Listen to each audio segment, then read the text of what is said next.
Today, I want to talk about blame shifting.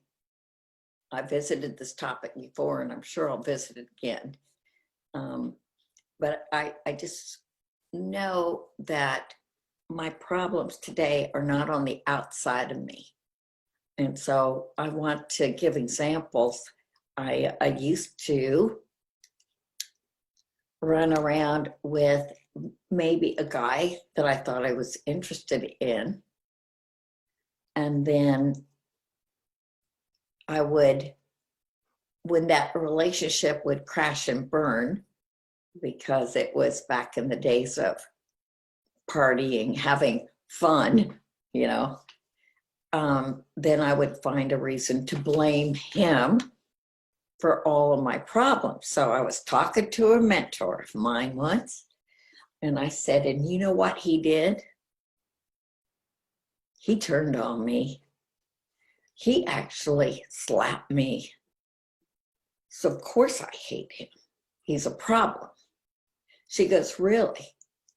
So why were you with him to begin with? And I said, well, it was love, you know. Yeah, right. Okay. So was it love, or were you using him for maybe financial things? You know, did he supply you with things that you didn't want to work for or couldn't work for because of your lack of responsibility, and that you expected somebody else to take care of for you?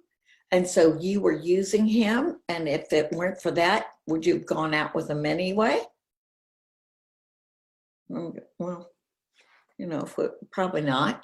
So you were using him for financial security, and then you're upset when he actually isn't your dream guy. Because you knew that when you started this, but because of the fear of not being able to take care of yourselves, because maybe you weren't responsible enough to, and you didn't want to grow up and take responsibility, you ended up getting in a situation where basically it was your responsibility and your fault. Because if you had a job that was taking care of all your bills, all your needs, all your wants, and you were actually building your life instead of using somebody else's life to suck that out of them, then this probably wouldn't have been the guy you would have chosen, right? I'm like, yeah, maybe. Yep, that's probably right.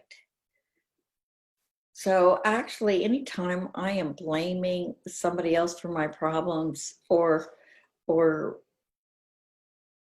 I still have a sense of loss, because I've lost my self-respect, I've lost my self-esteem, and I've lost the truth of who I am and whose I am.